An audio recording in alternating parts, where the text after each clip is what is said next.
What's up, Everyday Blades? Guys, I want to talk about a really cool knife company today. A knife company before a month ago I didn't even know existed. North Mountain Blade. So what appealed to me is they have a Dwayne Dwyer model that is super cool, and I've been talking to them back and forth, and I wanted sample of their work to show on the channel. So I didn't tell them what model. I just told them, send me a review sample of some of your work. And I'm glad they sent this. But I'm still going to get the Dwayne Dwyer model. I'm trying to get an order in. But as soon as that's here, we'll showcase that. But this one, let's see. It's another one that uses numbers.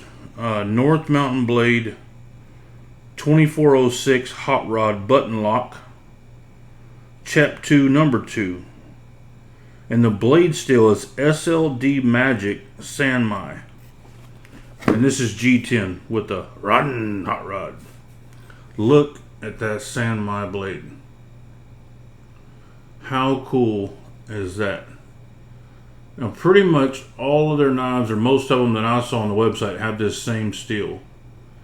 Of course, if you don't know, this is a Japanese steel, and it's got a softer, tougher steel on the outside and a harder steel that holds a better edge in the middle, and it's sandwiched together and it's heat welded, and then when you grind it down to an edge, it exposes that hard layer for an edge and keeps you a really sharp knife that's also really tough. It's the same way they make samurai swords. So I've been carrying this thing around for about a week, cut a bunch of stuff with it, and it still feels razor sharp. And you talk about, this is not one of their more expensive knives. I think this is $120 or something. I want you to see the detail in their $120 knife, their lower end offering. You got the same blade steel as their higher end knives. You got a brass 45 automatic thumb disc, which is like a replica of a 45 shell casing that's solid brass. You have a button lock that has a brass ring around it. Not that brass is crazy expensive, it's just another material you're using that's not as cheap as steel. Solid brass backspacer. And all the fit and finish and everything is just fire. I mean, it's just great. Dead nut centering, dead on the monkey. The action is forget about it. And this is one of their cheapest knives. I can't wait to get that Dwayne Dwyer model.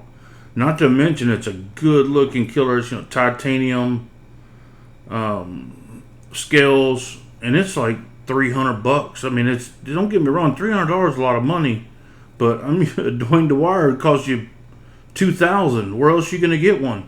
And it's not a little ghetto version of it. It's a full size knife with quality materials. You take these some of these collaborations they do. Okay, the maker makes a killer knife. It's made out of the best materials you can get. It's phenomenal, and then he's going to do a collaboration and make a $15, $20, $50 budget version. It's not a representation of what the guy makes. It's just too cheap. These guys make nice knives, nice representation of other people's knives. And of course, it's all licensed. There's no clones or anything, that kind of stuff going on. But that is just a good looking knife all the way around, I think. Not a big fan of the hot rod thing, but it is what it is. I don't hate it.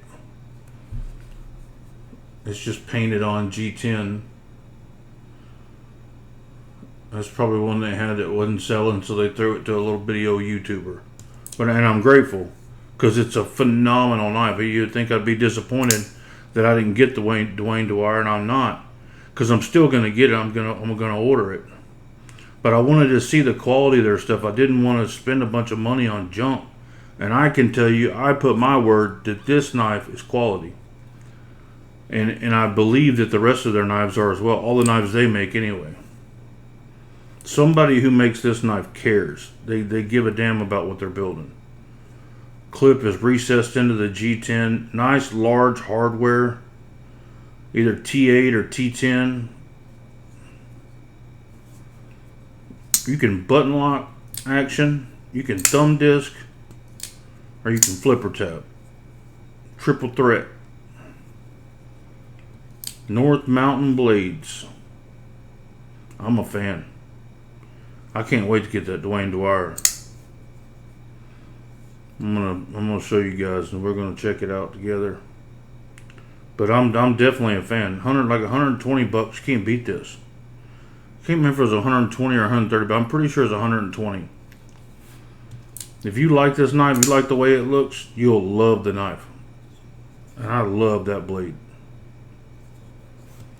Guys, well, let's do some comparisons and a cut test. We'll just do a little mini review on it. I've carried it for a week, so I know an idea about what's going on with it. We haven't had any pivots come loose or anything like that. Not that that's the death of a knife, but 3 5/8 blade, 4 1/4 handle scales.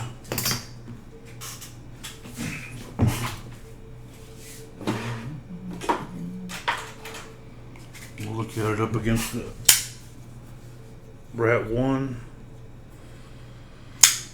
and Rat 2. You can see it's a good sized knife. It's not a little chinchy knife. I mean, it's almost as big as a Rat 1. It's closer to the Rat 1 than it is the Rat 2. And that action, she's just perfect every time. Check the weight on her.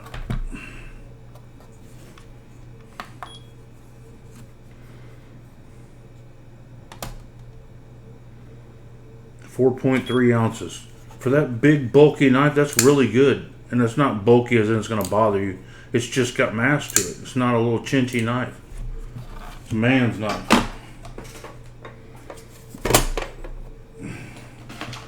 Let's see. After I haven't abused it or anything. I've opened some boxes and used it just regular stuff I normally do for a week.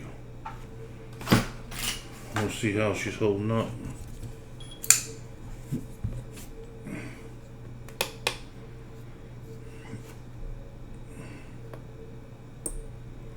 $180. Yeah, it's a little heavy behind the edge. That's pretty good for that. I mean, that's especially when it's not brand new out of the box.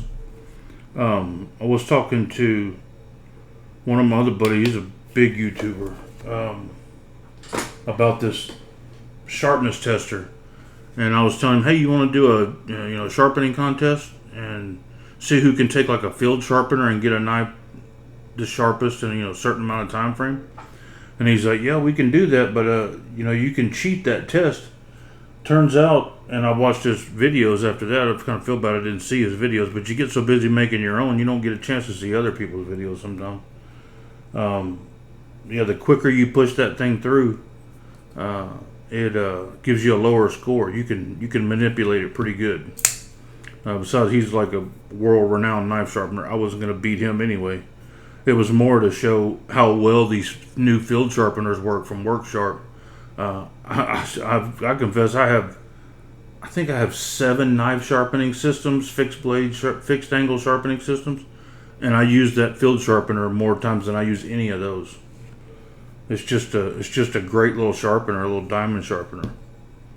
But anyway, that is a good tool if one person's using it the same way every time and getting consistent results with it.